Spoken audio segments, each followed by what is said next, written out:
Halo guys, welcome back again to my channel bersama saya Hansen di sini dan seperti biasanya setiap harinya saya akan buatkan video seputar cryptocurrency. Apa kabar kalian hari ini semuanya? Semoga dalam keadaan yang baik-baik saja. Teman-teman, kita melihat Bitcoin pada akhirnya melanjutkan kenaikannya setelah mendapatkan rebound yang lumayan signifikan akibat angin segar dari Donald Trump yang mengatakan bahwa sepertinya Iran dan juga Israel itu sudah setuju untuk melakukan gencatan senjata. Tetapi pada akhirnya kita kembali mendapatkan ada update yang cukup menarik yang bakalan saya bahas di video hari ini. Diikuti juga kita bakalan bahas tentunya bagaimana update-nya in terms of price action. Jadi pastikan kalian stay tune terus sampai akhir video. Nah, teman-teman, per hari ini kita melihat crypto global market cap itu berada di angka 3,28 triliun dolar atau naik sekitar 1,41%. Sedangkan kalau kita melihat top 10 coin sendiri keadaannya juga dominan berwarna hijau. Kenaikannya ranging antara 0, sekian persen hingga kurang lebih 1%.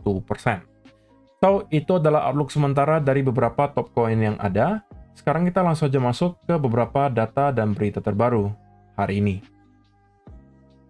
Nah, seperti biasa teman-teman, kita akan awali dari update kompetisi trading bersama dengan Margex yang bakalan berakhir di tanggal 5 Juli nanti, teman-teman. Per hari ini kita melihat total turnover volume sudah 2,3 juta, yang artinya price pool-nya sudah juga mengalami kenaikan sampai 1.230 dolar.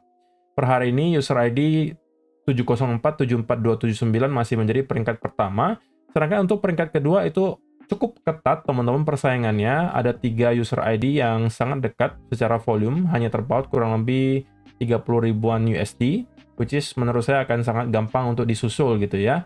Jadi kalau teman-teman yang berada di top 5 atau top 6 dan merasa mau menjadi top 2 itu saya rasa masih terbuka lebar ya peluangnya. Nah, sekali lagi untuk teman-teman yang berada di top 10 sudah otomatis akan menggaransikan diri kalian untuk mendapatkan hadiah dari prize pool. Kalau misalnya kalian lihat pembagiannya ada di sini, itu untuk top 10. Sedangkan di luar top 10 akan dipilih 10 orang secara random untuk mendapatkan sisa 20% dari prize pool. Nah, untuk teman-teman yang pengen tertarik untuk ikutan kompetisi trading bersama dengan Margex juga, kalian bisa langsung aja mendaftar. Linknya sudah ada di kolom description dan kalian bisa start untuk farming volume. Oke? Nah, teman-teman, setelah kita melihat beberapa waktu terakhir spot Bitcoin ETF itu terus mendapatkan inflow. Hari ini, inflow yang terjadi itu juga tidak kalah signifikan. BlackRock kembali melakukan inflow sebesar 4.130 Bitcoin dan sekarang telah berhasil melakukan akumulasi 690.000 Bitcoin. Ingat teman-teman bahwa ini baru 1,5 tahun spot ETF Bitcoin dari BlackRock ini aktif bertransaksi. Mereka sudah mampu meraup hampir 700.000 Bitcoin. Sedangkan total supply untuk Bitcoin itu maksimal hanya di cap di angka 21 juta. Kalau kita melihat case ini terus berlanjut, artinya per 1 tahun mungkin mereka bisa meraup kurang lebih 400.000 Bitcoin. Maka dalam kurun waktu beberapa tahun lagi mungkin mereka bisa secara total ya mempunyai 2 atau 3 juta Bitcoin. Yang artinya kurang lebih 10-15% sudah dipegang oleh BlackRock. Dan ini terjadi meskipun kita melihat ada FUD yang bertebaran di mana-mana persoalan Iran dan juga Israel. Sementara para retail itu ketakutan dan melakukan panic selling, mereka-mereka ini justru melakukan akumulasi. Tidak hanya di BlackRock, kita juga melihat Fidelity melakukan hal yang sama.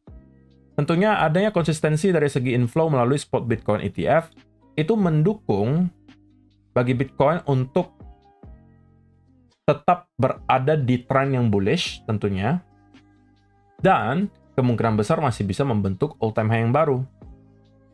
Itu juga yang sudah saya sampaikan sebenarnya beberapa kali sebelumnya, bahwa saya secara pribadi masih berada di kubu yang merasa bahwa Bitcoin itu masih belum berada di top cycle kali ini. Yang terjadi selama beberapa minggu terakhir itu adalah sebuah konsolidasi atau pullback yang sangat wajar sebelum pada akhirnya kita start untuk kembali regain momentum.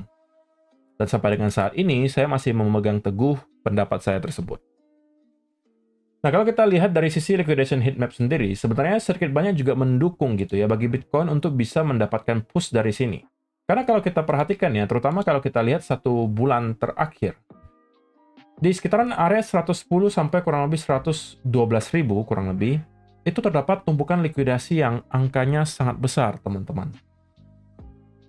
Sehingga insentifnya sebenarnya cukup besar bagi market maker untuk mencoba mendorong harganya sampai ke area tersebut. Kalau untuk sekarang ya.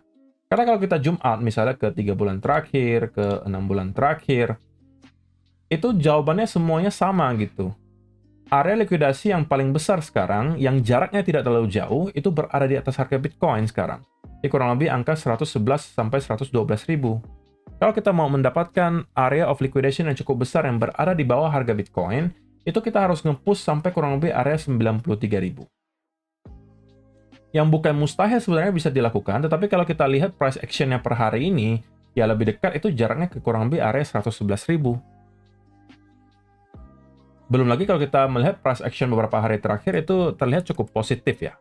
Meskipun kita mendapatkan ada berita yang tidak terlalu positif sebenarnya, bahwa disampaikan ini dari CNBC ya. Mereka menyampaikan bahwa ada potensi penyerangan yang dilakukan oleh Amerika Serikat kemarin itu gagal gitu ya untuk mencapai inti dari target mereka. Yang merupakan tempat di mana Iran melakukan pengembangan senjata nuklir. Tujuan mereka kan untuk menghancurkan semuanya. Tapi menurut analis, ada kemungkinan penyerangan yang dilakukan oleh Amerika Serikat kemarin itu gagal mencapai intinya. Artinya mungkin terjadi kerusakan, tapi tidak masif dan tidak merusak core-nya atau intinya. Yang membuat ya harusnya Iran masih akan bisa melanjutkan pengembangan program nuklir mereka. Nah tentunya ini kita nggak tahu teman-teman apakah akan membuat eskalasi kembali terjadi. Karena alasan kenapa kemarin Amerika menyerang itu tentunya mereka tidak mau Iran untuk melakukan pengembangan nuklir. Sedangkan Iran itu tidak mau menyetujui hal tersebut. Mereka nggak mau punya kesepakatan untuk menyetop pengembangan nuklir mereka. Nah, ketika ada analis yang menyampaikan bahwa ada potensi penyerangan kemarin itu gagal, nah pertanyaannya, apakah Amerika Serikat kembali akan melakukan penyerangan?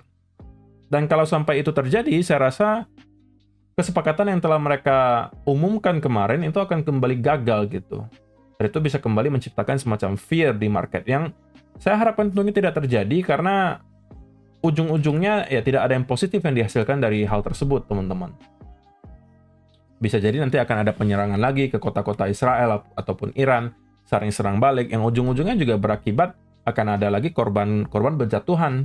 Selain daripada itu tentunya harga minyak dunia kembali juga akan berpotensi mengalami kenaikan jika memang kembali tereskalasi dan market, terutama risk on asset, itu juga akan mendapatkan tentunya dampak dari hal tersebut. Nah, kalau kita bicara soal price action sendiri, teman-teman, ada satu hal positif yang mungkin bisa kita katakan terjadi ke Bitcoin per hari ini, yaitu adalah, ya kita sudah sebenarnya ya, berhasil untuk breakout di atas area yang saya kategorikan sebagai area lower high terakhir. Tetapi unfortunately, atau sayangnya, kita tidak berhasil untuk bertahan atau closing body candle di atas area tersebut. Artinya kita hanya sempat spike ke atas, tetapi kemudian langsung mendapatkan rejection.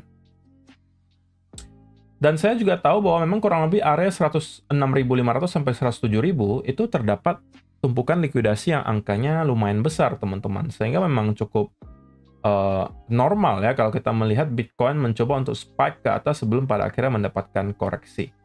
Nah, apa yang kita lihat terjadi selama beberapa jam terakhir itu tidak terlalu positif menurut saya. Kenapa? Karena kenaikan yang kita lihat atau pelanjutan kenaikan yang kita lihat terjadi ke Bitcoin selama beberapa jam terakhir itu tidak disertai dengan momentum yang terlalu signifikan.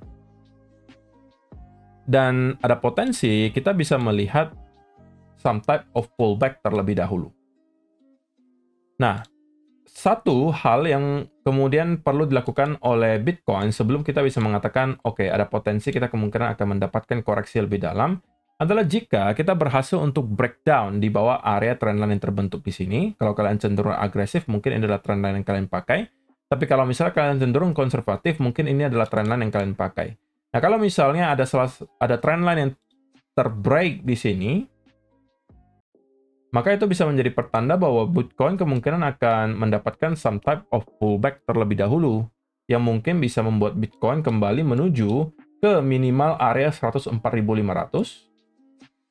sedikit break ke bawah area tersebut, atau kita bisa nge-revisit ke kurang lebih area 103 sebelum pada akhirnya kembali start untuk mendapatkan momentum.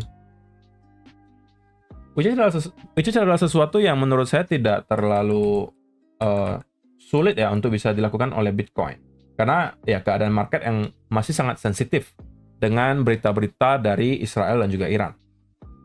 Nah, tapi tentunya kalau misalnya kita tidak melihat breakdown dari trendline tersebut terjadi, tetapi kita terus melihat Bitcoin bouncing dari area trendline tersebut, ya sudah, kita biarkan saja Bitcoin terus mengalami kenaikan, dan kita akan kemungkinan nge-revisit ke sekitaran area roughly, kalau kita tarik trendline di sini teman-teman,